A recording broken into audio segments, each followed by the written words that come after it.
Memiliki nama lengkap Al-Ustaz M. Fuad Abdul Wafi atau yang kita kenal dengan Gus Wafi, kurang lebih 28 tahun yang lalu. Masih muda beliau, alhamdulillah telah hadir di tengah-tengah kita, yang beralamat di Pondok Pesantren Sidogiri, Probolinggo, Jawa Timur, dan memiliki 1 orang istri, 2 putra.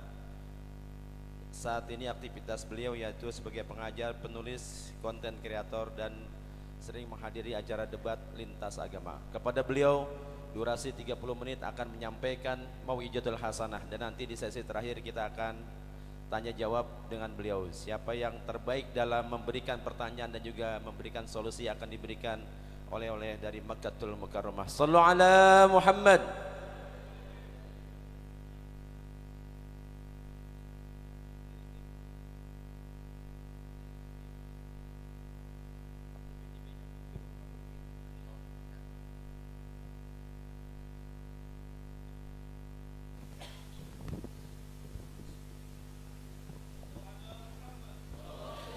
Bismillahirrahmanirrahim. Assalamualaikum warahmatullahi ta'ala wabarakatuh.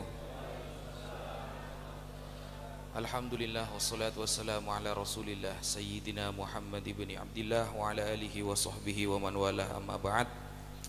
Yang Al-Fakir hormati dan Al-Fakir ta'zimi Kiai Haji Abdul Razi Marja, yang Al-Fakir hormati Al-Ustadz Suwandi, kemudian yang Al-Fakir hormati Al-Ustadz Arif Muslim, yang Al-Fakir hormati Haji Nanang Praman.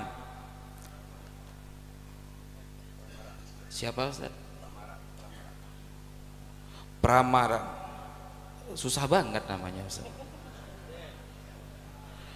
Yang terakhir Al-Ustadz Haji Ahmad Maulana.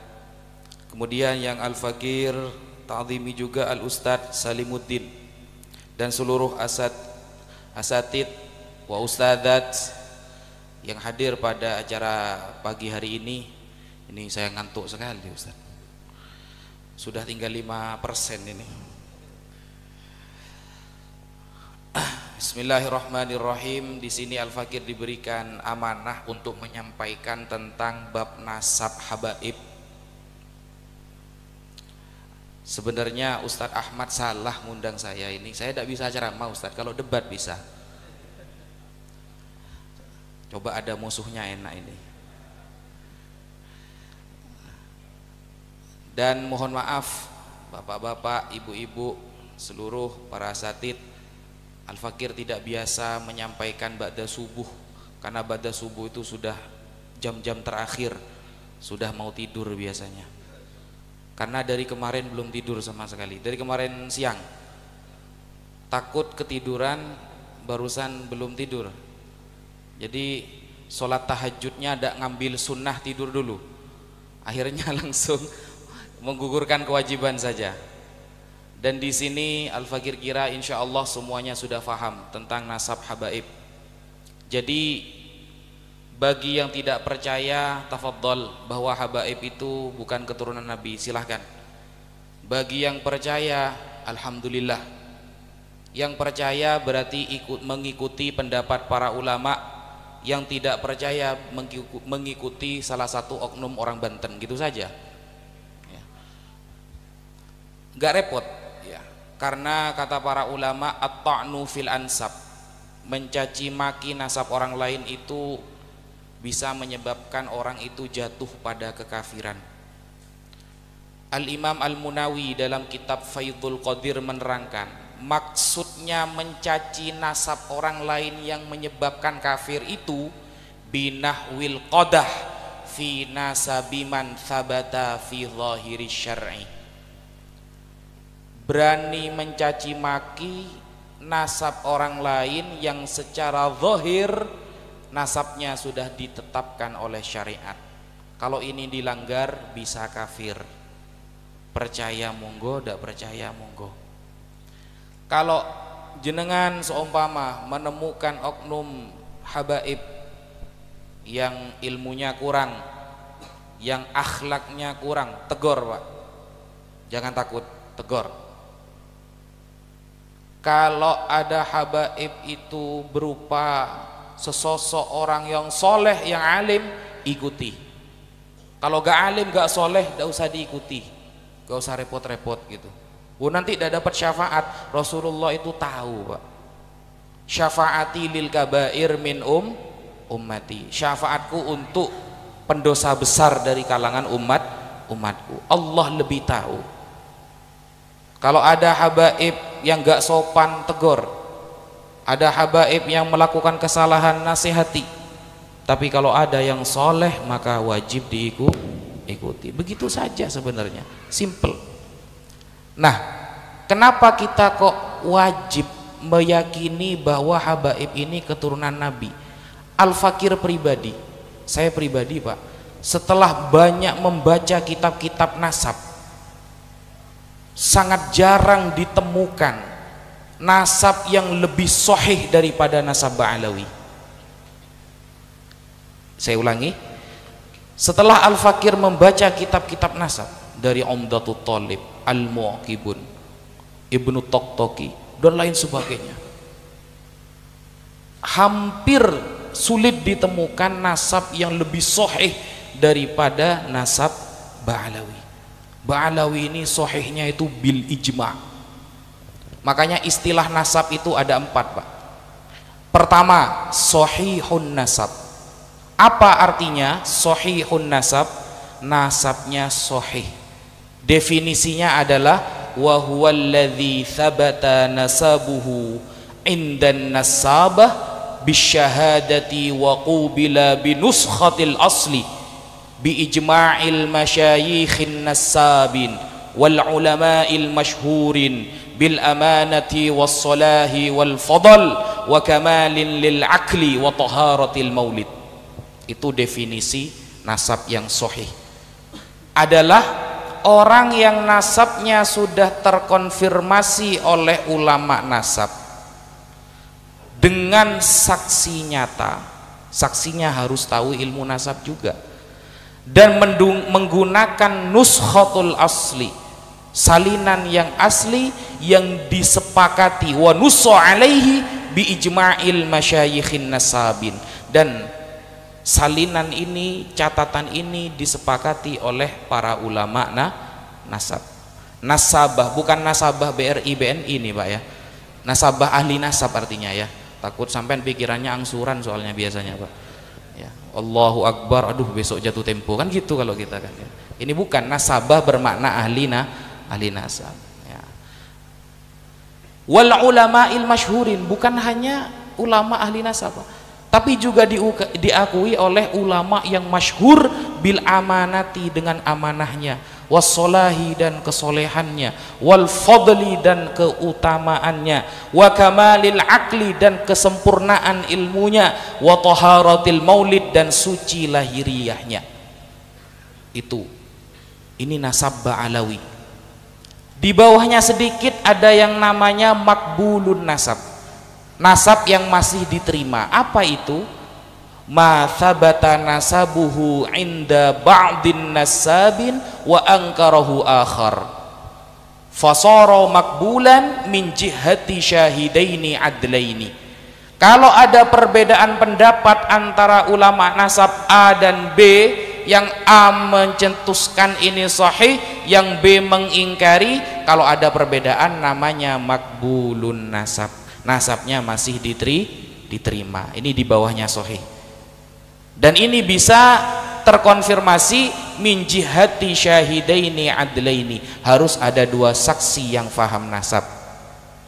Nah, di bawahnya sedikit ada yang bernama masyhurun nasab, nasab yang masyhur. Siapa mereka? Yaitu manishtahara bisiyadati walam yu'raf nasabuhu, orang yang masyhur sudah dikatakan sayyid tetapi nasabnya tidak diketahui. Ini namanya masyhurun nasab, ya. Masyhurun indal ammah majhulun fi ilmin nasab. Secara masyarakat mengakui kesayyidannya, tapi di dalam kenasabannya masih belum diketahui. Bawahnya sedikit, paling bawah namanya mardudun nasab, Apa mardudun nasab? Manidda'a ila qabilah walam yakun minhum thumma alimu tilkal qabilah bibutlanih thumma mana'uhu an da'wahu fasara hukmuhu indan nasabah annahu mardudun nasab. Ada orang ngaku-ngaku sayyid dari jalur Jilani contohnya. Lah yang Al-Jilani yang lain menolak, kamu bukan Jilani. Nah, kalau ada yang menolak yang lain, saya ngaku-ngaku Ba'alawi, yang lain menolak, Ba'alawi yang lain menolak, itu namanya mardudun nasab. Nasabnya ditolak. Nah, dari keempat-empatnya nasab Ba'alawi ini adalah sahihun nasab, karena tidak akan pernah ditemukan satu saja ulama ahli nasab internasional yang kitabnya dikaji di seluruh dunia yang membatalkan nasab Ba'alawi. Tidak akan ketemu sampai Dajjal keluar 2 kali, saudara. Tidak akan ada itu. Saya tunggu sampai Dajjal keluar 2 kali. Tidak ada itu. Nah, kalau mau jadi begini, ada beberapa contoh-contoh orang-orang dulu itu yang ngaku-ngaku sebagai sayyid. Nah, bagaimana sikap kita kalau ada orang-orang yang mengaku sebagai sayyid tapi kita tidak tahu, ternyata terbukti dia bukan sayyid. Lah kita ngaji fikih. Fikih itu bab yang paling penting di masyarakat, Pak. Sekarang banyak orang belajar filsafat, fikihnya gak bisa. Syarat jadi makmum saja tidak hafal, sudah belajar filsafat, Pak. Ini zaman sekarang, bayangkan. Makanya tidak jarang di kitab-kitab para ulama tentang tanda-tanda akhir kiamat, akhir zaman, salah satu tanda-tanda akhir zaman adalah orang senang belajar filsafat, tidak mau belajar fikih. Coba lihat di dalam kitab namanya Al-Isya'ah li Asyrati Sa'ah, Syekh Muhammad Rasul Al-Barzanji. Di dalam kitab itu diterangkan salah satu tanda kiamat orang senang belajar filsafat tapi malas belajar fikih. Sholat najis dan nikah jual beli dan lain sebagainya, itu kan fikih. Nasab ini bab fikih, murni bab fikih yang kaitannya nanti dengan sejarah. Maka kita harus ngaji fikih, bukan dokter hewan yang dipakai. Soalnya orang-orang yang membatalkan nasab Ba'alawi pakai pendapatnya dokter hewan, Mbak. Jadi bisanya cuma berkicau, bukan berdalil. Orang-orang yang membatalkan nasab Ba'alawi pakainya dokter arsitek, Pak. Kita yang dibahas kitab, dia jawabnya pakai semen 3 roda. Gak nyambung memang, ya, gak nyambung. Nah, karena ini kajian fikih, maka siapa yang menjadi al-faqih? Yaitu Al-Imam Ibnu Hajar Al-Haytami. Kalau kita sering ikut bahsul masail namanya, Pak, ya, di pondok itu membahas suatu masalah, itu kalau kita dengar namanya Imam Ibnu Hajar Al-Haytami, kita itu sebagai santri taslim, Pak, percaya. Kenapa? Gelar beliau adalah al-faqih, yang ahli fikih di dalam mazhab Syafi'i. Nah, sekarang Imam Ibnu Hajarnya diragukan ilmunya, Pak. Ini bukan basul masail, nyari masalah beneran ini. Ya. Dulu di pesantren kalau sudah saya dengar qalan Nawawi fil Majmu', Imam Nawawi berkata dalam kitab Al-Majmu', saya akan mengatakan salimna, saya taslim, selesai. Imam Nawawi, Pak. Sekarang Imam Nawawinya yang dikritik, Pak. Ikan ruwet kan ya. Bisa jadi Imam Ibnu Hajar tidak teliti tentang nasab. Kalau Imam Ibnu Hajar aja bisa jadi, apalagi dia, gitu loh. Bayangkan, ketika Imam Ibnu Hajar menulis qala as-sayyid Abu Bakar al-Idrus al-Adni, nah, secara jelas dalam kitab sahabatnya itu Abu Bakar al-Idrus ini marga Ba'alawi. Wow, bisa jadi Imam Ibnu Hajar ini orangnya kurang teliti karena beliau lebih fokus ke masalah sholat, tidak fokus masalah nasab. Kalau Imam Ibnu Hajar saja tidak fokus, apalagi dia, Pak. Ini Ibnu Hajar beneran yang mengkritik ini, anaknya batu ini berarti, ya. Ini ulama tingkat nasional sekarang sudah mulai dikritik, Pak, gitu.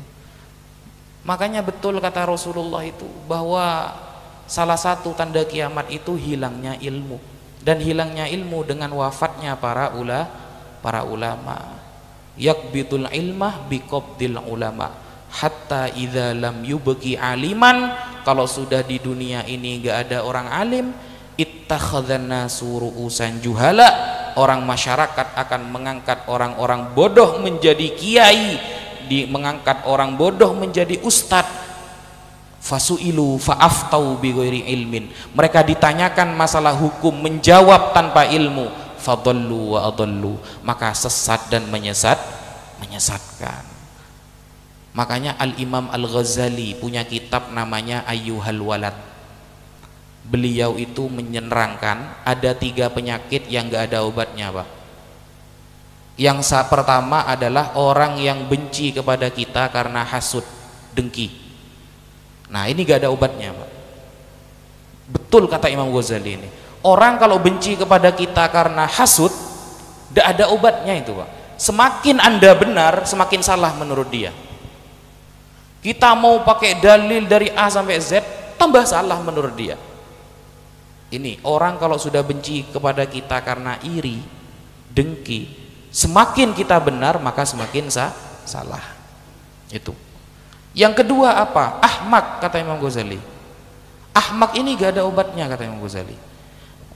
Syekh Hasan itu mazhab Syafi'i mengatakan berbeda antara jahil dan ahmak. Al jahil yata'allam wal ahmak yunakishu bil batil. Kalau orang jahil, bodoh, dia mau belajar. Kalau ahmak, dungu, dia akan selalu membela kebatilan. Itu perbedaannya. Ghazali baru belajar sudah mengkritik ulama yang kelas kakap. Itu ahmak, Pak. Gak ada obatnya itu. Cuma hidayah obatnya itu, Pak. Cuma hidayah. Mau disampaikan pendapat ulama ada, diterima. Ya, jadi kalau memang punya masalah dengan para habaib, oknum-oknum para habaib, selesaikan dengan oknum tersebut. Bukan malah menyerang nasabnya habaib semuanya batal. Andaikan seluruh ulama di dunia mengakui nasab habaib, saya tetap membatalkan. Ibnu Sarman ini kata saya. Ya. Seluruh umat dunia. Saya ingat waktu baca Sulam Taufik itu ya. Tahu kitab Sulam Taufik, Pak? Kecil, Pak, gitu. Di dalam kitab itu kan dikatakan bahwa nanti di akhir zaman banyak orang murtad gara-gara perkataannya. Dia tidak sadar kalau dirinya murtad gara-gara perkataannya itu. Termasuk contoh perkataan yang membuat murtad kalau di Sulam Taufik itu ya. Contoh, kita mengatakan begini. Andaikan Allah mengubah arah kiblat ke utara, saya tidak akan taat, tetap ke arah barat. Nah, itu murtad itu. Coba baca di Sulam Taufik itu, Pak. Andaikan Allah takdirkan besok kiblat diubah ke arah sana, saya tidak akan ikut, saya tetap ke barat. Nah, itu tidak boleh seperti itu, Pak. Kan mirip-mirip sama yang tadi kan. Andaikan seluruh ulama di dunia mengsohihkan, maka saya tetap membatalkan. Ya urusan lo lah, ya terserah lah gitu. Tapi ya gak apa-apa sih. Maksudnya kita ini sedang melawan orang-orang yang hebat, Pak. Gurunya saja mainnya malaikat yang dimarahi itu, Pak. Saya udah habis pikir, saya itu menyesal saya nantang debat dulu. Kenapa? Saya gak tahu kalau gurunya ternyata mainnya itu sama malaikat, Pak. Tahu gitu saya gak nantang debat saya dulu. Bayangkan ketika debat yang dipanggil malaikat Israel, selesai, Pak. Bukan debat, tahlilan, Pak. Ya. Giliran ndak hujan yang dimarahi malaikat Mungkar Nakir, Pak. Apa kaitannya gitu loh? Mungkar Nakir kan tugasnya di kuburan, bukan masalah hujan kan? Kalau ada acara terus hujan, yang saya marahi, yang saya kejar Mungkar Nakir. Yang Mungkar Nakir mungkin jawab, Pak, masalah gue apa guys, kan gitu. Ya, gak nyambung. Mungkar Nakir setahu kita kan tugasnya di kuburan kan, bukan masalah hujan. Wajar kalau gurunya yang dilawan malaikat, muridnya yang dilawan ulama, sanadnya sambung itu, Pak. Nyambung gitu. Tidak akan bisa. Kalau sudah seperti itu mau diajak. Basul Masail itu membahas sebuah masalah fikih ketika para ulama sudah mengatakan A, B, C, kemudian kita mengilhakkan contohnya, selesai masalahnya. Bukan ulamanya yang dikritik, bukan. Jadi ini sudah fitnah akhir zaman. Sama dengan pondok pesantren, Pak. Pondok pesantren Lirboyo seumpama ada satu santri Lirboyo yang melanggar syariat, apakah pesantren Lirboyo salah semua? Kan tidak, Pak. Ada jamaah Masjid Al-Mukhlisin, ada satu yang pernah melanggar syariat, apakah semua jamaah di sini berarti ahli maksiat? Kan tidak. Kalau ada satu dua oknum habib yang mungkin kurang belajar sehingga pendapatnya sering salah, apakah berarti seluruh habaib di dunia salah? Kan tidak gitu konsepnya, Pak. Gitu. Dan memang harus kita akui, sebagian habaib yang ceramah banyak yang ngawur itu, iya memang. Tidak akan saya bela kalau ngawur. Siapa yang mau bela kalau ngawur, Pak? Gitu. Yang salah secara fikih banyak, yang mudah-mudah biasanya. Mungkin jadwal ceramahnya lebih banyak daripada jadwal belajarnya gitu, sehingga hukum itu bahaya loh, Pak, bahaya. Saya beberapa kali menjawab tidak tahu kalau ditanyakan itu. Bukan apa, Pak, takut saya. Suatu saat sahabat Abu Tamim Ad-Dari meminta izin kepada Sayyiduna Umar bin Al-Khattab untuk ceramah di mimbar. Apa kata sahabat Tamim Ad-Dari? Ittaqu zallatal alim. Takutlah kepada kesalahan orang alim. Kalau orang alim salah jawab, hukum A halal ternyata dijawab haram, terus orang-orang menjadikan itu dalil, yang dapat malah pahala dosa jariyah. Man sanna fil islami sunnatan sayyi'atan kana alaihi wizruha wa wizru man amila biha min ba'dih min ghairi ayyanqusa min auzarihim syai'. Rawahu Muslim. Ya, saya dapat dosa, orang-orang yang mengikuti pendapat saya ditransfer juga dosanya terus sampai hari kiamat selama dia berkeyakinan jawaban saya ini adalah benar. Itu ittaqu zallatal alim. Takutlah kepada kesalahan orang alim. Tidak usah malu ketika ditanyakan jawab gak tahu. Kenapa? Imam Malik saja diberikan beberapa pertanyaan, beliau mengatakan ana mutahayyiun bidzalika. Aku masih persiapan dengan pertanyaan itu. Tidak langsung dijawab, tidak apa-apa. Justru kata Imam Syafi'i kan ketika semua pertanyaan dijawab cetat, itu bahaya itu. Kalau terproses bahaya gitu. Ditanyakan masalah hukum seumpama. Ini biasanya kurban. Di hari raya kurban pendapat ini ada. Saya tidak usah menyebutkan namanya. Ini pendapatnya ini cukup fatal salahnya. Kenapa? Menyalahi kesepakatan para ulama. Ada salah satu ustadz yang mengatakan begini. Satu kambing sah berkurban untuk satu keluarga, itu bahaya loh pendapat itu. Ada ustadz yang terkenal ustadznya, satu kambing itu bisa sah kurbannya untuk satu keluarga. Cari di YouTube ada itu melanggar 4. Gak ada ulama yang bilang seperti itu, Pak. Kalau kambing bisa untuk satu keluarga, Pak, yang sapi gak laku, Pak. Betul nggak? Kepro atuh kan gitu kata Mama Gufron. Kopi paste, Pak, dikit-dikit ya.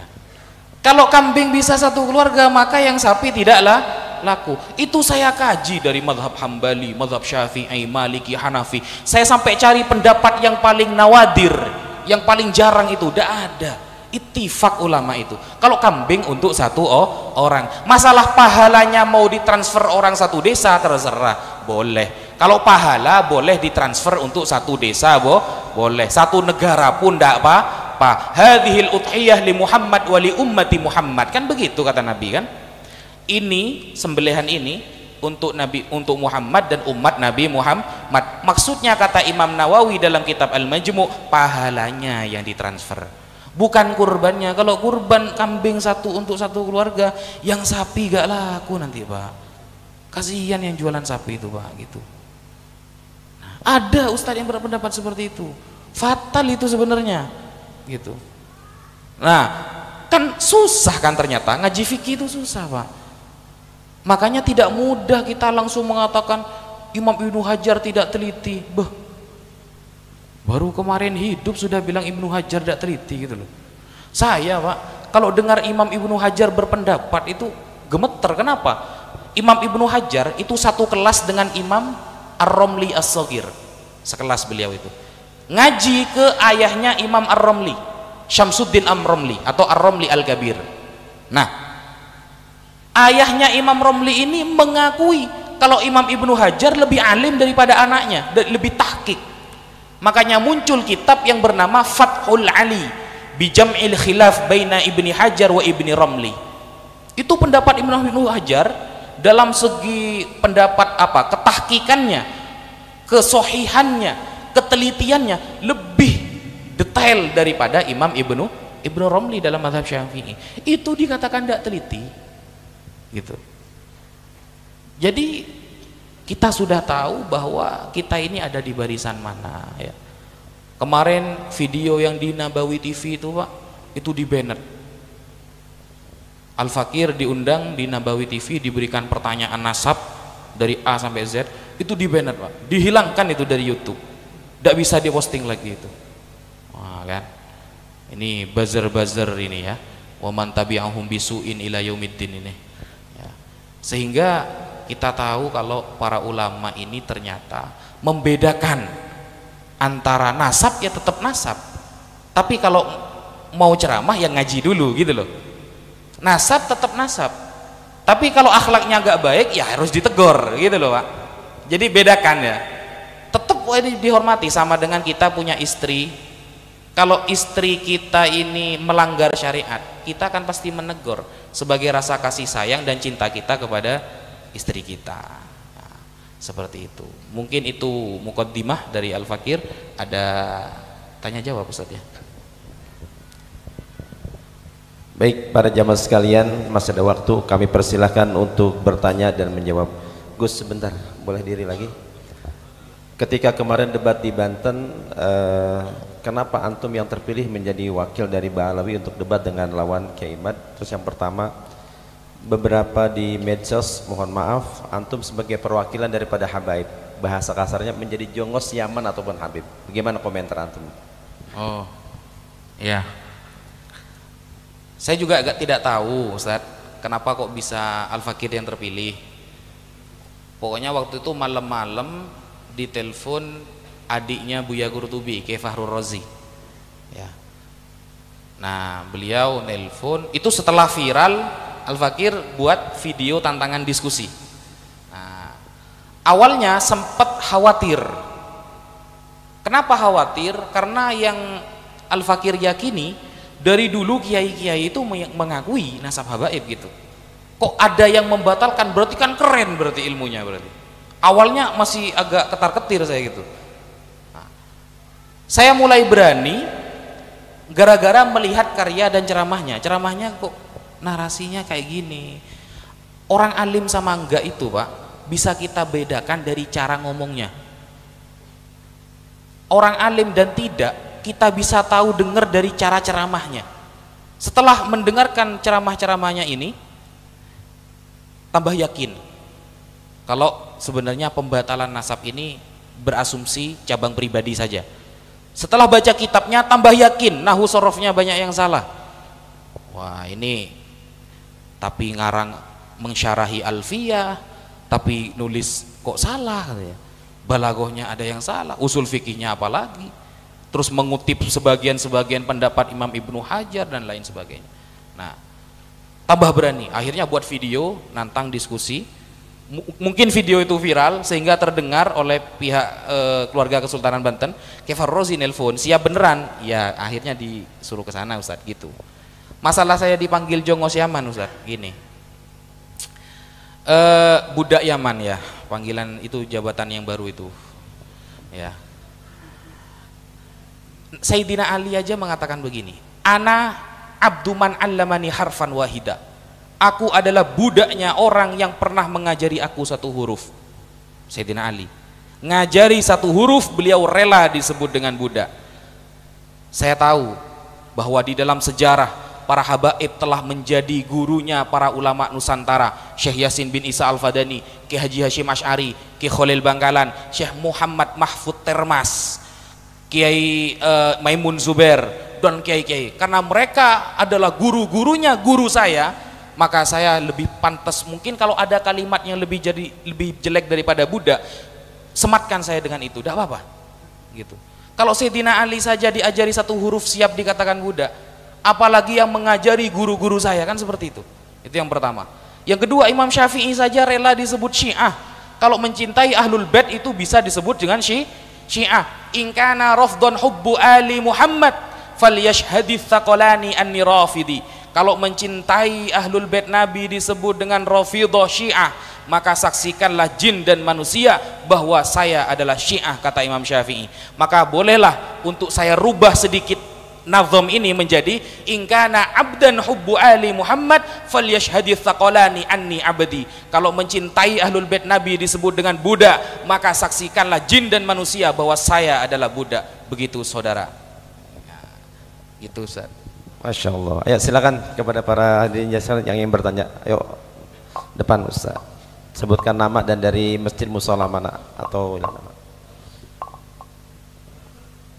Kedua Ustaz Jamswar. Ayo silakan. Assalamualaikum warahmatullahi wabarakatuh. Waalaikumsalam warahmatullahi wabarakatuh. Terima kasih atas waktunya Ustaz.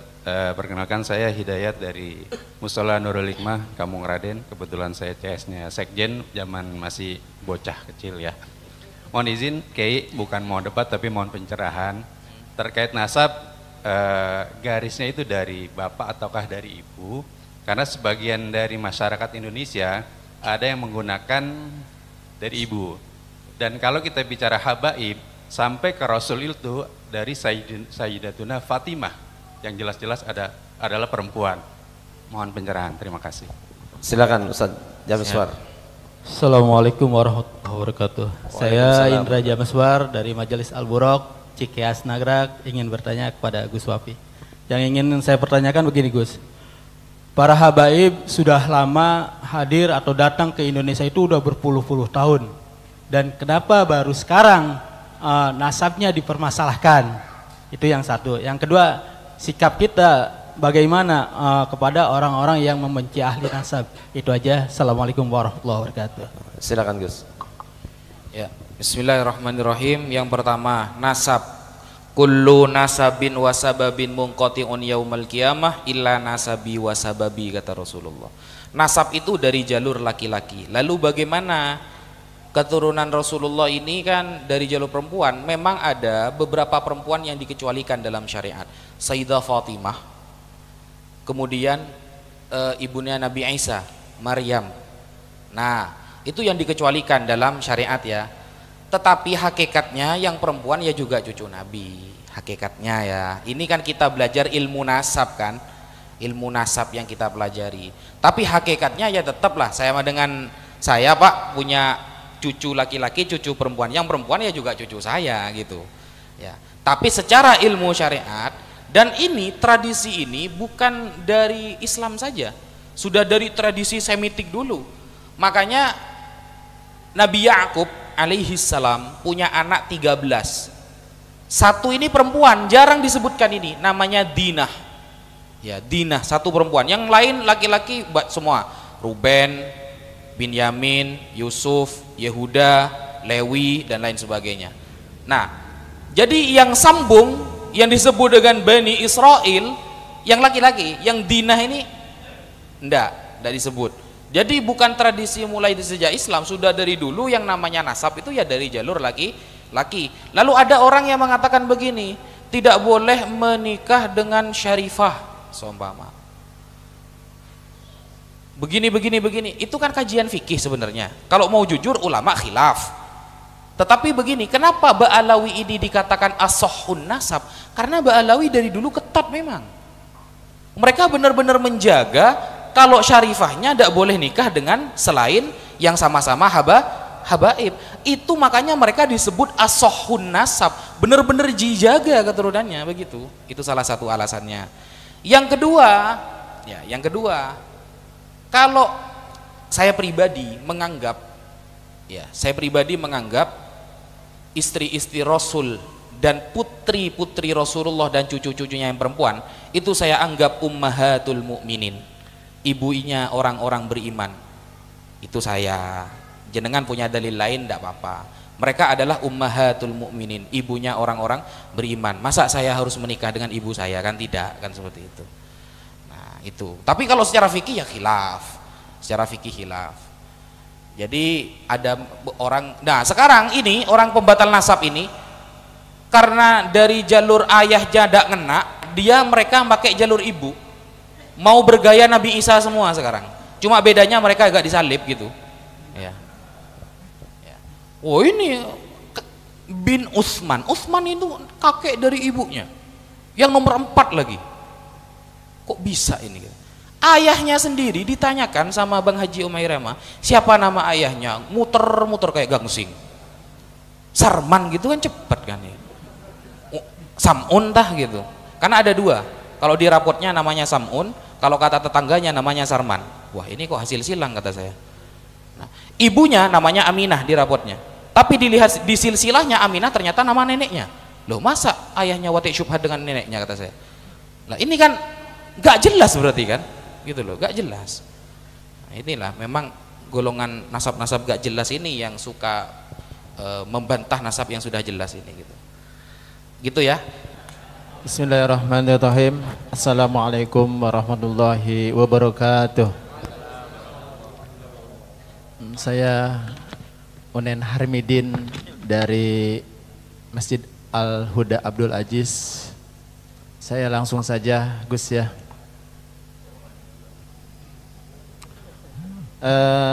Kalau kita melihat keilmuan seseorang, kita bisa melihat dari debatnya. Wah iya, dia ilmunya banyak nih. Kalau kita lihat keilmuan seorang penceramah, kita bisa lihat cirinya. Wah, ceramahnya kayaknya ilmunya kurang nih. Kita kan tahu ya cirinya itu ya. Dari 2 itu. Nah, tapi saya bingungnya melihat ciri Habib itu. Wah, dia Habib bener nih atau Habib bohongan. Itu bagaimana, Gus? Bisa nggak kita melihat bagaimana ciri dari Habib itu?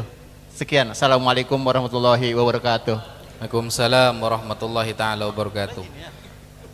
Ya, tidak bisa memang. Apalagi kalau datang ke Pontianak, wajah habaib kayak orang Jawa semua. Rata-rata Al-Qadri lagi kalau di Pontianak itu. Jadi memang harus tanya dulu sih ya, tanya dulu apa Habib apa bukan, marganya apa. Kalau memang iya dan kita curiga karena melakukan keonaran seumpama, laporkan ke Rabithah Alawiyah. Selesai sebenarnya. Pasti akan ditindak tegas itu. Siapapun Habibnya pasti dapat teguran nanti.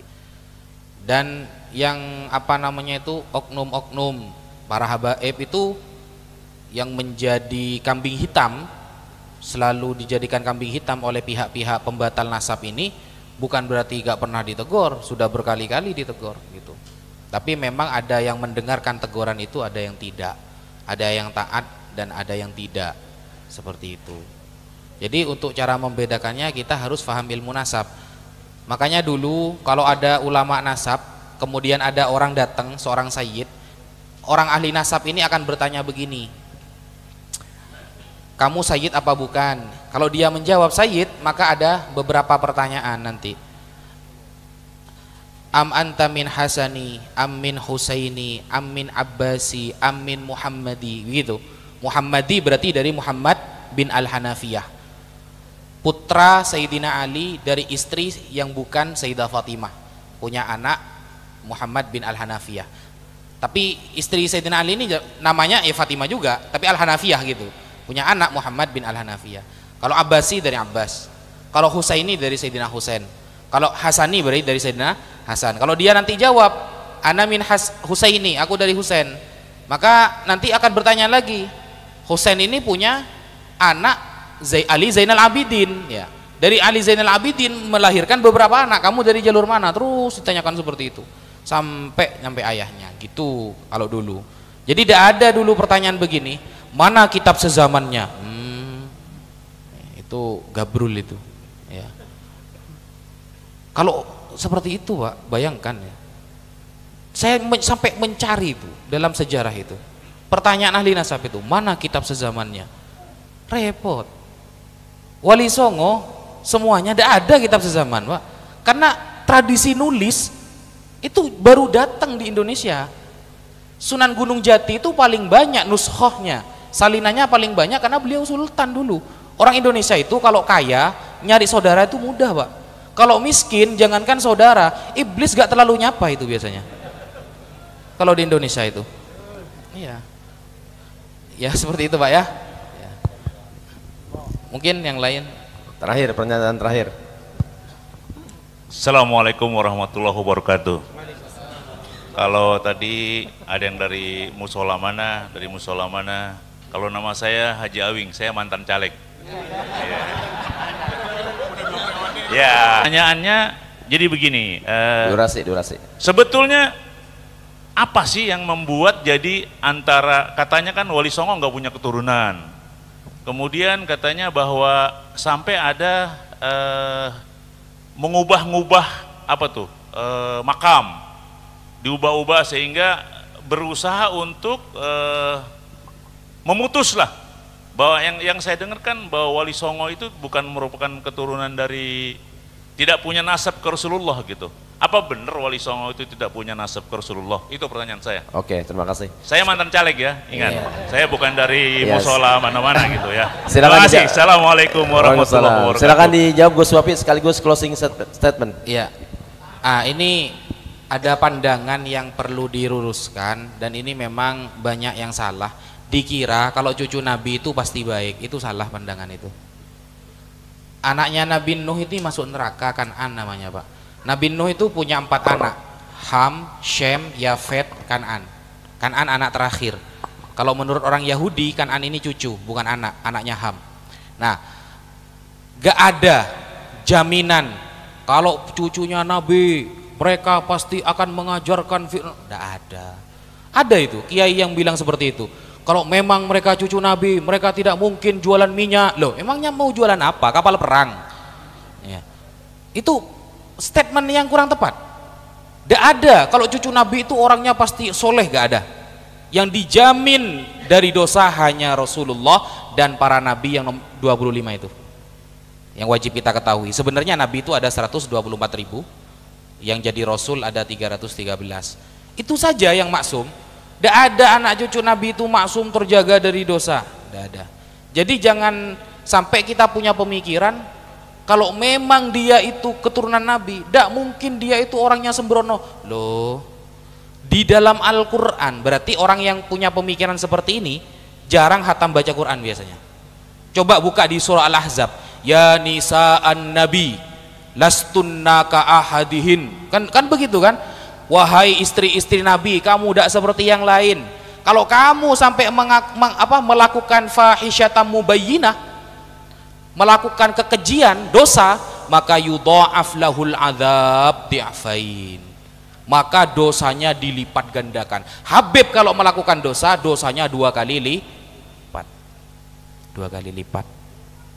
Karena dia panutan. Seharusnya jadi panutan kok nakal, kan begitu. Ya. Jadi tidak ada jaminan cucu Nabi itu soleh, tidak ada.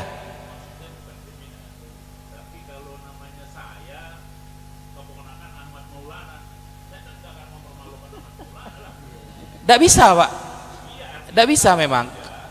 Datang ke tempat kita dengan menyombongkan bahwa dia dulur Rasul dengan cara-cara seperti itu. Saya kalau sampai menyebutkan kiai banyak loh yang seperti itu, yang lebih parah banyak. Gitu. Bahkan di rumah Pak, saya itu terkenal penentang anaknya kiai. Gus. Saya tuh paling benci kalau ada Gus itu sok-sokan itu. Beneran Pak. Ada Gus biasanya ya naik king Pak. Tahu king? Suaranya king ini kan bisa bangunin orang sahur Pak. Ya. Itu saya benci ketika ada orang bilang begini, oh itu anaknya kiai nanti akan jadi kiai juga itu meskipun nakal. Kata siapa? Mana dalilnya itu? Kalau anaknya kiai nakal nanti jadi kiai juga, itu dari mana dalilnya? Kadang kita difanatikkan sesuatu yang gitu, seperti itu. Ya. Yang menghormati gak salah kan, sudah menghormati kan, kita kan gak salah kan, menghormati soalnya. Tapi mengatakan kalau anaknya kiai nakal nanti akan jadi kiai juga, itu saya tidak setuju. Saya siap debat 3 hari 3 malam itu ya, live seluruh dunia begitu kan, kayak gayanya Isana itu, orang Banten itu ya. Nah, kalau ada Habib contohnya, Habib ini nakal ya, biasanya yang muda ini, biasanya gayanya kayak artis, rokokan, pokoknya kayak orang fasik lah gayanya gitu, tidak menunjukkan pendakwah sama sekali gitu. Lalu mengatakan, "Wuh, ini nanti pasti diampuni, pret," kata saya. Enggak, sejak kapan di pondok pesantren bertahun-tahun tidak pernah diajari seperti itu. Kita cuma menghormati, kalau salah ditegor, beb, antum 2 kali lipat beb dosanya beb kalau melakukan salah beb. Jadi kadang kita salah dalil Pak, dalilnya sudah benar tapi yang megang salah. Contoh Pak ya, kita kalau bertamu ada dalil fal yukrim doifahu, betul? Itu dalil pemilik rumah Pak ya, jangan dipegang tamu ya. Kalau dipegang tamu nanti sertifikat rumah diminta juga Pak gitu. Fal yukrim doifahu, hormatilah tamumu, ini dalil pemilik rumah. Kalau dalilnya tamu apa? Ad-doif kal mayyit Pak.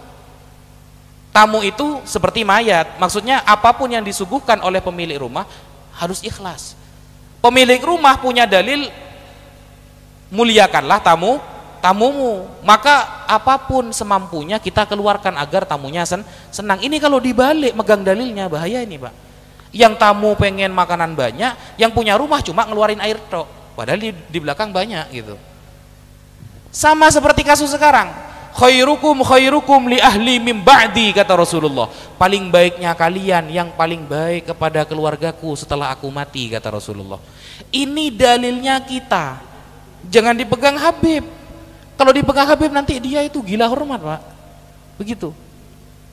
Nah, dalilnya Habib apa? Yang ketat-ketat itu dalilnya Habib, kayak ayat surah Al-Ahzab barusan. Kemudian lau saraqat ibnati Fatimah laqattu yadaha, andaikan Fatimah yang mencuri, aku sendiri yang akan memotong tangannya. Ini dalil yang harus dipegang para habaib agar mereka hati-hati, tidak gila hormat. Tapi gila menghormati itu yang lebih baik. Gila menghormati lebih baik daripada gila hormat. Itu dalilnya habaib yang ketat-ketat ini. Dalil kita itu khairukum li ahli min ba'di, paling baiknya kalian yang baik kepada keluargaku setelah aku mati. Kalau dibalik megangnya, kita megang yang itu, lau sarqat ibnati Fatimah laqattu yadaha, Beb, jangan sok-sokan Beb. Antum kalau salah dipotong juga tangannya Beb. Tengkar akhirnya. Yang Habib minta dihormati. Loh, sebutnya dalilnya salah gitu. Sama-sama benar tapi yang megang salah. Nah, ini makanya kenapa para ulama dulu, bayangkan Imam Ahmad bin Hambal Pak, itu beliau hafal 1 juta hadis. Sekarang para pembatal nasab ini, Arba'in Nawawi pun tidak hafal mereka. Ini Imam Ahmad terkenal hafal 1 juta hadis, pendiri madhab Hambali. Beliau suatu saat sholat di masjid, kelihatan ada sayyid kecil mau keluar dari masjid, beliau tidak berani, mundur. Lalu Habib yang kecil ini bilang, "Ya Syekh, antum duluan yang keluar." Imam Ahmad tidak mau Pak, "Monggo sayyid, antum dulu." Itu hafal 1 juta hadis Pak, jangan tanya hadis kalau sama beliau, pendiri madhab Hambali. "Monggo sayyid."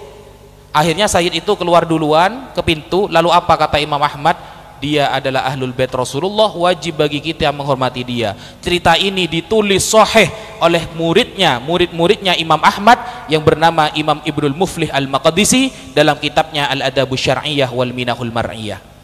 Bayangkan Imam Ahmad Pak, jangan tanya hadis sama kitab kalau beliau Pak. Ketihatan sayyid kecil lewat, minggir beliau. Mau nanya dalil kalau sama Imam Ahmad. Ya. Seperti itu. Closing statement dari Al-Fakir, mari kita bersama-sama, khususnya nasihat kepada saya pribadi, kalau ada pengajian kayak tadi di masjid, baca kitab itu, ikut Pak. Rasulullah itu sampai bilang, andaikan kamu tahu pahala ngaji, kamu akan ngesot meskipun ratusan kilo itu. Andaikan pahala ngaji itu ditampakkan, kamu akan ngesot meskipun jaraknya jauh. Makanya kalau ada pengajian kitab, datang. Karena salah satu tanda kiamat adalah hilangnya ilmu di dunia. Makanya ketika Rasulullah keluar dari dalam beliau, keluar dari rumah beliau, ada dua golongan sahabat, satu zikir bersama, satu ngaji bersama. Rasulullah milih yang ngaji bersama. Kata Rasulullah, innama bu'ithtu mu'alliman, aku diutus untuk menjadi seorang pengajar. Maka ayo bersama-sama semangat belajar, ikuti para ulama, karena kata Rasulullah, inna ummati lan tajtami ala dhalalah, umatku udah akan pernah bersepakat kepada kesesatan. Mustahil Islam itu akan sesat 50% gitu, gak? Wa yadullahi alal jamaah, pertolongan Allah ada pada grup yang mayoritas ulama. Mungkin itu dulu yang bisa Al-Fakir sampaikan. Kalau ada kebenaran datang dari Allah, kalau ada kesalahan itu kekurangan Al-Fakir pribadi. Wassalamualaikum warahmatullahi taala wabarakatuh.